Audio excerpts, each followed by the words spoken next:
So that was my first night, but I knew the first night that it was too much. It was too big for me. I've never been so afraid. You know, someone said, "Oh, Buster's nightclub." I remember that. I spent 5 years there one night. That was the kind of place it was. It was a long, long night because you could feel the adrenaline from your toes to your scalp all the way through the whole night. It was the most fierce experience. And I just thought, I kept thinking, we'll sit down and have a drink afterwards, and I'm just going to tell John it's not for me, but thanks, see ya, tick it off my pyramid. And I sat down, I was just trying to build up the courage to say to him, I can't do this, John. And he goes, you did really well. He said, you're a bit of a greenhorn, but you did well. You stood your ground. You didn't let anybody walk over. You didn't embarrass us. That's the important thing, he said. He says, if you want to stay, I think he saw something in me. And I just thought, I was so elated by the validation. I thought I'll just stay for a little bit longer, and I ended up becoming one of the main doormen there. Sometimes I was working 6 nights a week there. So you once you went into that fear and you stayed quite long. Yeah.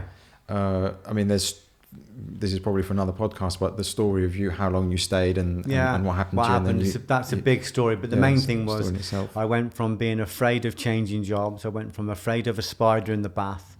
I went from being afraid of change, from afraid of success, from afraid of my wife, to standing on a nightclub door facing monsters. And all I was there for was to look for truth. And the truth I found was much bigger than being able to knock someone out with the right hook. It was a much bigger. What I realised was it was a metaphysical experience. It was the greatest metaphysical experience of my life, because I wasn't defending the door of a club. I was defending the door to my causal will. So the causal will, or the causal body, is the last layer between the soul. It's the last level of protection. So if somebody takes over your causal will, which is your body of conscious will, or your conscious body, you lose autonomy. So most people lose their autonomy because of what they hear on the telly, because of what they read, their education. So their conditioning means their causal body, their autonomy, is always compromised. This job taught me how to own my causal will, and then when you own your causal will, you are free, because then you have intelligence and then you have will. So you have the power of an expanded intelligence and the power of will. And once you've got those two things, they say that you're the king of the world. There's nothing you can't do. There's nowhere you can't go.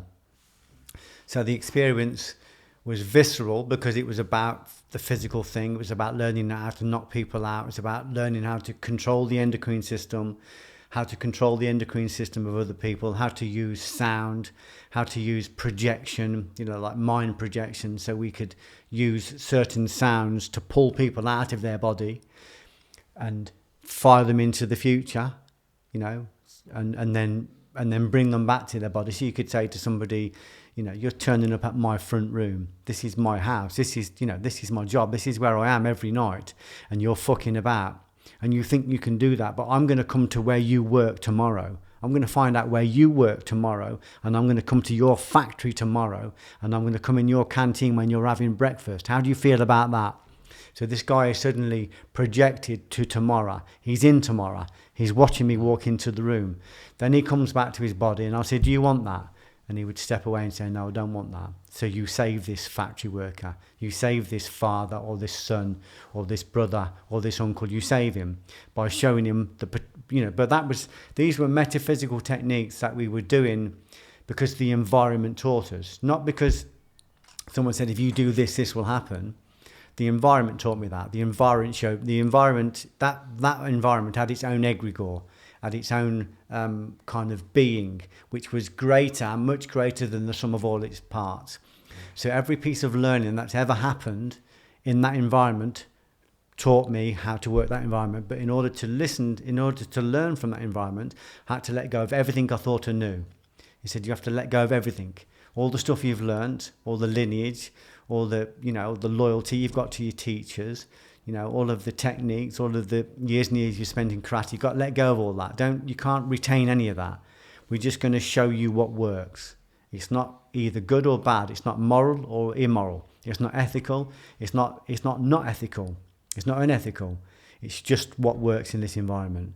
And if you get what works in this environment, the immediacy of sudden violence. If you learn that, we'll show you the skills beyond that. And the skills beyond that were not using sound to harm, but using sound to heal.